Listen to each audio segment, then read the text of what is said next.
even if teaching piano is your passion, there will be days when you just don't feel like teaching those humans. Don't feel guilty. It happens to all of us, whether it's exhaustion, boredom, anxiety, depression, whatever it might be. Whenever you make your passion your day job, there are just going to be days when you just don't feel like doing it. In this video, I'll talk about 6 ways that I combat those off days. Action number 1 is to reevaluate your schedule. Here are some pitfalls that piano teachers can fall into when creating their schedule. More students means more money, so I can pay my bills. So let me just pile on as many students as I can literally fit into the week.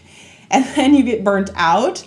I used to do this on Saturdays. I would teach like 12 students back to back in a row, no break. Crazy, cannot do that anymore. And honestly, my needs are different than they were 20 years ago when I started teaching piano. And that's okay too, and I need to accept that and adjust my schedule accordingly. The other pitfall is because we teach generally in the afternoons and evenings, it's easy to fill up the rest of our day with other stuff, with other work. And so if you're waking up at 6 a.m. and you're hustling all day and then you teach from 4 to 9, that is a long day, my friend. So if you know that you're going to be teaching 3, 4, 5 hours in the evening, you need to make sure that you're giving yourself enough downtime during the day that normal 9 to 5 people get in the evening. Another change I've made in the past year or two is to stop teaching earlier. So I used to teach just as late as those students would let me keep them there. But now my cutoff point is 8 p.m. because I know that I need that little bit of wind down time so I can get to bed on time.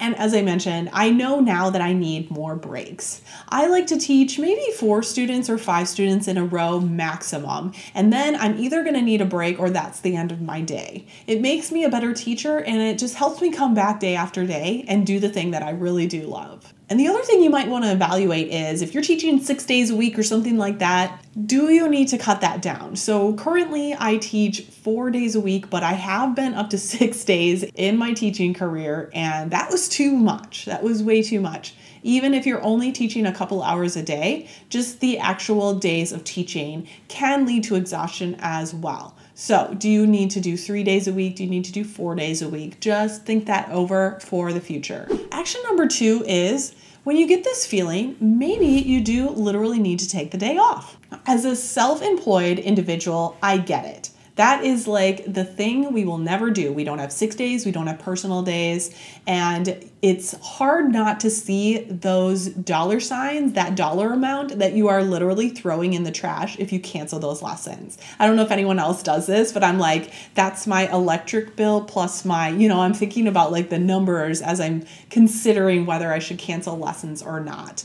But you have to think long term. So if you're self-employed, then you need to give yourself personal days. You need to give yourself sick days. So anything that a humane employer would grant to their employees, you need to grant that to yourself. Now, going back to the schedule thing, if your annual teaching schedule is so tight that there's no way you can take a day off without just, straight up losing that income, then maybe you need to reevaluate your annual teaching schedule. So I currently teach 40 weeks in the year. In past years, that was more like 50 weeks out of the year, but now I only teach 40 weeks. And that gives me the flexibility. So if I need to do a last minute cancellation for whatever reason, I generally have like a free week coming up that I could move the students to, and it's usually not a big deal, but if you need to cancel them and lose that income, that's okay too. Sometimes even just the knowledge that you could take a day off if you needed to is enough to just like wipe off that yucky over hustle culture and just like be a better teacher. So knowing that you have the ability to take some personal days and that is okay can sometimes be enough to motivate you to be like, okay, if I needed a personal day, I could take it, but hey, maybe I'll teach today anyways. Okay, action number 3. All right, this is gonna sound silly, but for me, this works. If I'm just having a little bit of a dragging my feet day, I will make myself or buy myself a very special beverage to sip on while I'm teaching my lessons. So this might be like running through the Starbucks drive-thru, which I wouldn't normally do in the afternoon, but like hey, today is a special day and I deserve this treat as I'm teaching. Or maybe I make myself my favorite hot cup of tea on a cold day and I have that next to me as I'm teaching my students. So never underestimate the power of a little treat yourself while you're teaching. Action number 4 is to throw the curriculum out the window for the day and just have a game day with all of your students, okay? Just make it a relaxed day. You can still learn things, you can still have fun, you could have a music appreciation day, but maybe you're just getting stressed out because you're feeling the weight of like making sure they're learning everything they need to learn. Maybe for the day, it just needs to be, we're playing musical Candyland or whatever. So that can be another thing you can do. We're like, we'll come back strong next week. Today, game day. All right, I got 2 more action suggestions for you. Hit that like button if you like Piano Teacher, behind the scenes suggestions and content like this. So action number 5 is a visualization exercise. Okay, here's how I do this.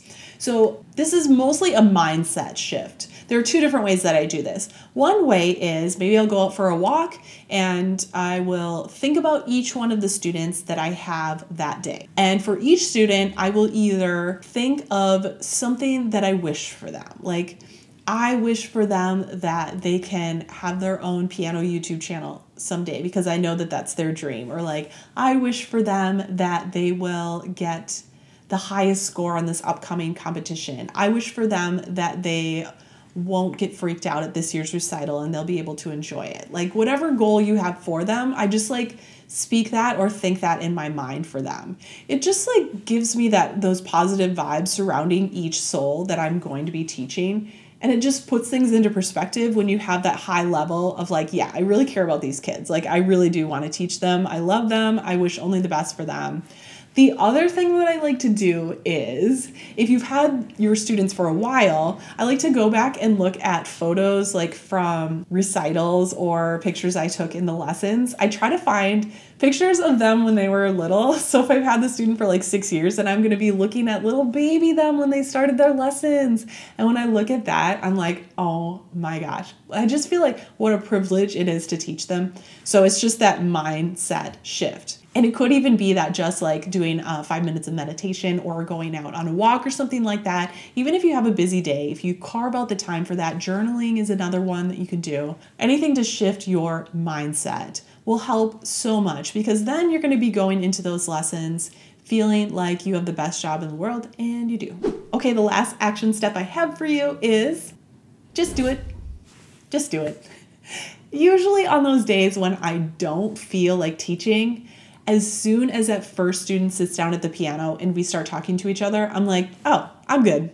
I'm totally good. It's mostly just about like getting ready for the lessons or the anticipation of the lessons if I'm having an off day. So sometimes if you just do it, you just get into it, it'll be okay. It'll be over before you know it and you'll be relaxing in your slippers. Okay, now here's the trick, is knowing which action is right for which day, because we went from taking the day off entirely to just suck it up and do it. So which one of those is right for you on a particular day? Here's what I suggest. In your mind, write an email to a friend, or you can write it to me, another piano teacher friend, explaining why you don't feel like teaching today. I didn't get much sleep last night and I just kind of feel down today. I feel kind of tired. Whatever it is, compose an email in your mind and send it to your piano teacher friend. Okay, now take that email and flip the recipient. So now pretend that those exact same words that you just composed in your head were in an email from your piano teacher friend to you. Now, what would you say to them? And if you're a good friend, you would either say, yeah, I understand, but maybe you just need to suck up and do it today.